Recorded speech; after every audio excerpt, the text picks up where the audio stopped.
Welcome back ناظرین. ہم بات کر رہے تھے بخاری صاحب سے حضرت علی کرم اللہ وجہ الکریم کی دربت کے حوالے سے کہ 19 رمضان المبارک بوقت سحر جیسے ہی گزرا فجر کا وقت تھا، سجدہ کی حالت میں ہیں، شیر خدا ہیں، علم کا دروازہ ہیں، اور اتنے امیر المومنین وقت کے امیر ہیں، خلیفہ رسول ہیں، اور یہ تمام تر نسبتوں کے بعد راہ خدا میں اللہ کے لیے اپنی جان نشاور کر رہے ہیں، اور ساتھ میں یہ نعرہ بلند کر رہے ہیں کہ خود رب کعبہ کی قسم علی کامیاب ہو گئے. بے شک ایسے ہی ہے. بخاری صاحب میں عرض کر رہا تھا بریک پہ جانے سے پہلے کہ جب شربت پیش کیا گیا آپ کو تو آپ نے وہ بھی صدقہ کر دیا اپنے قاتل کو. اللہ مجھے بتائیے کون دنیا میں جاتے ہوئے کامیابی کا نعرہ لگاتا ہے؟ اللہ کون اپنے قاتل کے ساتھ نرم سلوک خندہ پیشانی سے پیش آتا ہے؟ کون اسے شربت پیش کرتا ہے؟ دنیا میں کوئی نہیں. یہ کریم گھرانہ تھا اہل بیت مصطفیٰ کا، یہ حضور کی پرورش کا نتیجہ تھا. آپ ایک کا جملہ سیدی تھا، بڑا عجیب جملہ عرب کی تاریخ میں نہج البلاغہ میں آپ نے فرمایا، بچپن میں حضور لے آئے تھے نا، 30 سال تھی حضور مبارک کی عمران شباب تھا جب مولا علی پیدا ہوئے، تو ان کو پھر گود لے لیا. ابو طالب علیہ السلام سے کہا کہ آپ نے مجھے پالا، میں علی کو پالوں گا، آپ کے احسان، اور پھر ایسی پرورش کی کہ سبحان اللہ، ایسی پرورش کی. مولا علی کا ایک جملہ عرب کا خوبصورت ترین جملہ ہے. آپ نے فرمایا میں بچپن میں رسول اللہ کے پیچھے پیچھے ایسے چلتا تھا جیسے اونٹنی کا بچہ اپنی ماں کے پیچھے چلتا ہے.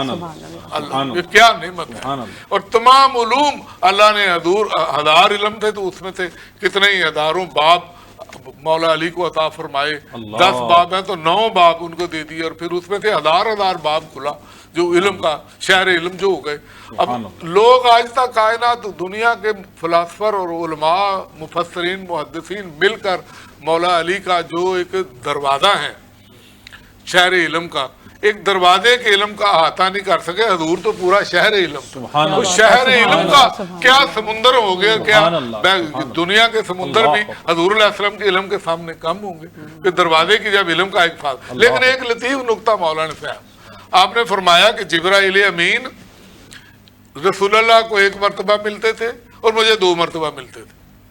اب اللہ اکبر، صحابہ کرام نے کہا عجیب قول ہے.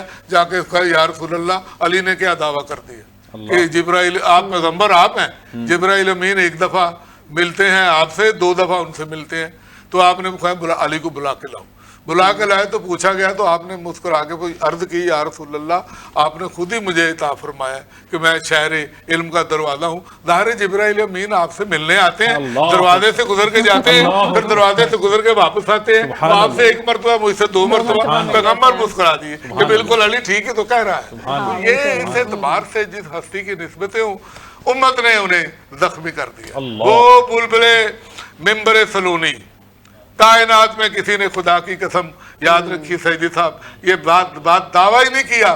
سلونی قبل ان تفقدونی، سلون سوال سے ہے کہ سوال کرے مجھ سے اس سے پہلے کہ تم مجھے کھو دو، میں تم میں نہ رہوں.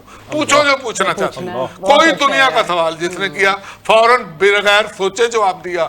اور یہ یاد رکھیے، یہ بھی لطیف نقطہ ہے، وہ احترام رسالت کی انتہا ہے کہ آپ ان کے زمانے میں آپ نے یہ لقب پایا باب مدینۃ العلم، لیکن حضور علیہ السلام کی موجودگی میں یہ دعویٰ نہیں فرمایا. یہ احترام رسالت، یہ آداب رسالت ہے. جب حضور دنیا سے تشریف لے گئے، بعد میں آپ نے عہد حضرت ابوبکر صدیق میں رضی اللہ تعالیٰ عنہ، عہد فاروق میں، عہد عثمان غنی رضوان اللہ علیہ اجمعین، ان کے دور میں تمام گتھیاں علوم کی حل کی. آ کے درباروں میں یہود و نصارہ کے مشکل ترین آسمانی کتابوں کے سابقہ کتب کے سوالات کے جوابات دیے. اور ممبر سلونی جب ممبر کوفہ پہ آئے تو پھر یہ دعویٰ کیا کہ جو پوچھو پوچھنا ہے. آج بلبلے ممبر سلونی کو خاموش کر دیا گیا. آج کی ان کی جسم کو اس ید اللہ جو کہا ہے نا، ایک سجدہ شبیری ایک دست ید اللہ، آپ کو اللہ کے اس ہاتھ کو ان کو کس طرح سے آج خون میں نہلا دیا گیا. مسجد کوفہ کی محراب کو رنگین کر دیا گیا، اور زینب و کلثوم کو اور ان کے بیٹوں کو رنگین کر دیا گیا. کس طرح سے گھر میں کوفہ کے اس چھوٹے سے گھر میں مولا علی علیہ السلام کا یہ پڑا ہوا ہے ساری اس وقت زخمی جسم. بیٹے ہیں، بنی ہاشم ہیں، اور ملائکہ آسمان جبرائیل سے لے کے پوری فضا سوگوار حبیب خدا صلی اللہ علیہ وسلم خود جنہیں روزہ اقدس میں چاہتے تھے۔ حضور علیہ السلام کس قدر پریشان ہو کہ میرے بھائی کے ساتھ، میرے داماد کے ساتھ، میرے دروازے کے ساتھ، میرے وسیع کے ساتھ، میرے جانشین کے ساتھ، میرے نور کے، میرے جسم کے ساتھ میری امت نے کیا کیا بالکل ایسا۔ اللہ۔ یہاں پر جو ہے احسن مغل، آپ سے گزارش ہے کہ کلام جو سنانا ہے وہ سنائیے گا۔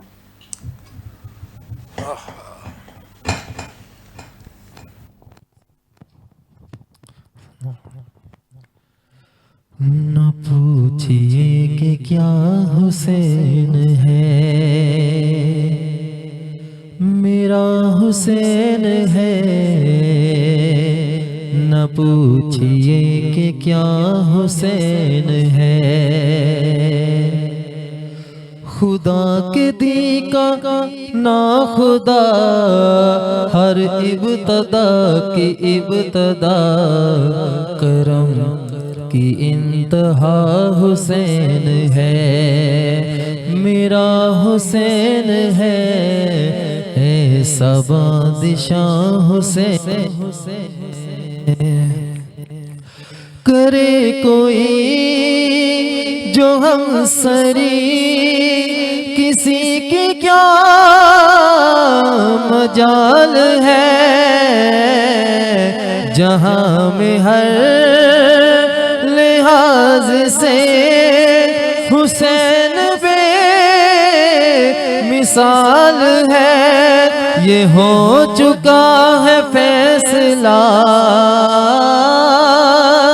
یہ ہو چکا ہے فیصلہ، نہ کوئی دوسرا خدا، نہ کوئی دوسرا حسین ہے، میرا حسین ہے، ایسا بادشاہ حسین ہے،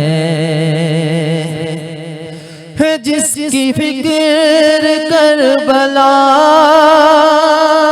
حسین وہ دماغ ہے، یہ پنجتن کی انجمن کا پانچواں چراغ ہے، حسن کا پہلا ہم سفر، علی کا دوسرا پھسل، امام تیسرا حسین ہے، میرا حسین ہے، ایسا بادشاہ حسین ہے، میرا حسین ہے، کہ نہ پوچھئے کہ کیا حسین ہے۔ بہت ہی خوبصورت کلام۔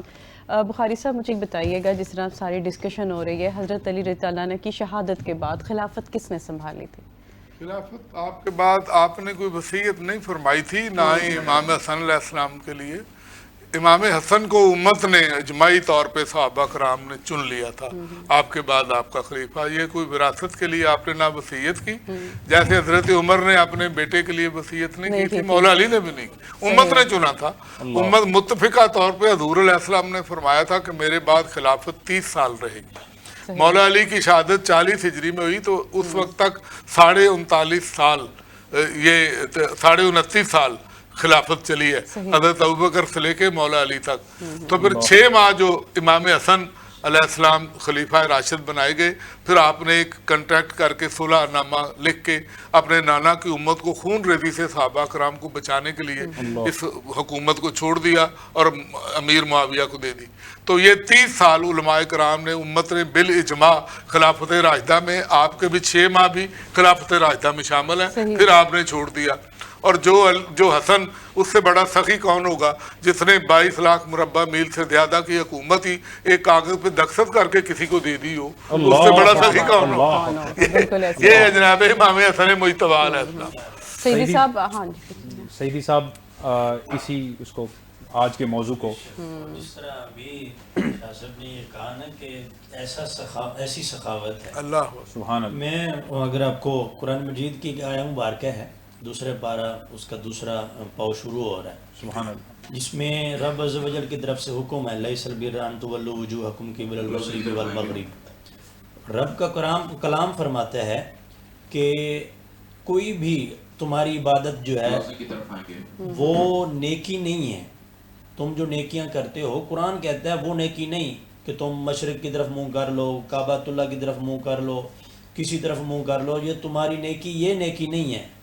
وَلَٰكِنَّ الْبِرَّ مَنْ آمَنَ بِاللَّهِ وَالْيَوْمِ الْآخِرِ, کہ ہاں نیکی یہ ہے کہ تم اللہ اور اس کے بھیجے گئے قرآن پر ایمان لاؤ, وَالْيَوْمِ الْآخِرِ وَالْكِتَابِ وَالنَّبِيِّينَ, اور کتابوں پر اور نبیوں پر ایمان لاؤ. وَآتَ الْمَالَ عَلَىٰ حُبِّهِ ذَوِي الْقُرْبَىٰ وَالْيَتَامَىٰ وَالْمَسَاكِينِ. مطلب عقیدے کے بیان کے بعد رب نے فرمایا کہ ایمان یہ ہے, نیکی یہ ہے کہ تم مجھ پر, یوم آخرت پر, میرے نبیوں پر بھیجی جانے والی کتابوں پر ایمان لاؤ. اس کے بعد جو عمل کا رب نے پہلا حکم دیا ہے وہ دیا کہ میری محبت میں, علی حبی, میری محبت میں ذوی القربیٰ والیتامى والمساکین, مسکینوں پر, قریبوں پر اور غریبوں پر جو ہے تم میرے دیے ہوئے مال میں سے, رزق میں سے خرچ کرو. اللہ. اب خرچ کرنے کی جب ہم تفسیر پڑھتے ہیں, تاریخ پڑھتے ہیں, تو ایسے بھی ہیں کہ جن کے بارے میں میرے آقا نے کہا ہو, حضرت عثمان غنی کے بارے میں, کہ ویسے یہ عقیدہ رکھنا چاہیے کہ کبھی جنت انسان کو اپنے عمل سے نہیں ملے گی, وہ رب کے فضل سے ملے گی. بے شک بے شک بے شک. جنت انسان کے عمل پہ وہ جنت کا دار و مدار نہیں ہے, مگر رب کے حبیب نے ایک بندے کے لیے کہا تھا کہ حضرت عثمان نے اپنے مال سے جنت خریدی ہے. کیا بات ہے. اور وہاں خرچ کرنے والوں میں حضرت عمر جیسے بھی تھے, جن کا کہنا ہے کہ میں ہمیشہ کوشش کرتا تھا کہ جب خرچ کرنے کی باری ہے میں سب سے بڑھ جاؤں, مگر پھر بھی حضرت ابوبکر جیت جاتے تھے. اور انہی خرچ کرنے والوں میں حضرت ابوبکر ہیں جو اپنی دیواروں پہ ہاتھ مار رہے ہیں کہ کوئی سوئی گھر کی نہ رہ جائے, کہ جو دربار مصطفیٰ میں پیش نہ کی. کیا بات ہے, زبردست. یہ خرچ کرنے کا سارا کنسیپٹ مد نظر رکھتے ہوئے قرآن کی اس آیہ مبارکہ کہ جب قرآن نے کہا, رب نے کہا کہ میری محبت میں تم خرچ کرو.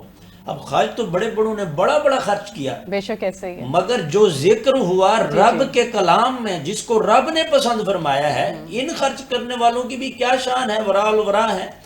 مگر جس شان کو رب نے اپنا محبوب بنایا, پسند کیا, وَيُطْعِمُونَ الطَّعَامَ عَلَىٰ حُبِّهِ مِسْكِينًا وَيَتِيمًا وَأَسِيرًا, کہ جہاں ایک ٹکڑا در علی سے وہ مسکینوں کو, یتیموں کو, اسیروں کو عطا ہوتا ہے, رب اسے اپنا محبوب بنا کر, پسندیدہ عمل بنا کر قرآن کی آیت کی صورت میں نازل کرتا ہے. کیا بات ہے. پوری سورہ نازل کر کے اور آیت کر کے, اور اس انداز سے پھر مفسرین نے یہاں تک جملہ کہا کہ کائنات کے کروڑوں خرچ کیے جائیں, اس در علی کا ایک ٹکڑا خرچ کیا جائے, ان سے وراء الورا. کیا بات ہے, زبردست. اچھا زہیب, میں نے آپ کو ایک اور چیز بتانی تھی.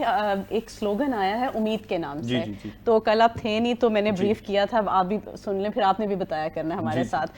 جی سلوگن ہے امید, اور سی او ہیں عظمیٰ قریشی. اسپائرنگ فیوچر USA سے یہ بچوں کو فری تعلیم دیتی ہیں. جو بچے بہت زیادہ انٹیلیجنٹ ہیں, بہت ذہین ہیں, ہونہار ہیں, جن کا دل کرتا ہے کہ ہم US سے جا کے اسٹڈی کریں, تو وہ عظمیٰ قریشی سے ضرور رابطہ کریں. وہ یہاں سے ابراڈ بچوں کو لے کر جاتی ہیں, اور وہ جو ان کے گولز اور ویژن ہوتے ہیں انہیں ضرور وہاں تک پہنچا دیتی ہیں. سبحان اللہ, کیا بہت ہی خوبصورت اور عمدہ کام ہے. اور اس کو ہم اگر اسی علم کو ہم باب العلم سے نسبت دیں کہ وہ آج کے شخصیت جن کے حوالے سے ہم نے پوری گفتگو فرمائی ہے, ظاہری بات ہے اگر ہم اسلام کی تاریخ کو اٹھا کے دیکھیں تو بہت بڑا چیپٹر ایسا ہے جو ان کی زندگی کے گرد گھومتا ہے. وہ شخصیت جنہوں نے آنکھ ہی دربار رسالت اور دست رسالت کے اندر جنہوں نے اپنی آنکھ کھولی ہو, کعبہ میں جن کی ولادت ہوئی ہے, مسجد کوفہ میں ان کی شہادت ہوئی ہے. سبحان اللہ. اللہ کریم ان کے صدقے سے مجھے اسٹوڈیو میں موجود سب اور میری ٹیم اور سننے والوں کو سب کی نہ صرف بخشش فرمائے, ہمارے آنے والے جو خاص طور پر بروز قیامت ہے نبی کریم صلی اللہ علیہ وسلم کی شفاعت کا مستحق بنائے. ناظرین, اسی کے ساتھ آج کی اس ٹرانسمیشن کا اختتام ہوتا ہے. دعا میں یاد رکھیے گا. اللہ ہم سب کا حامی ناصر.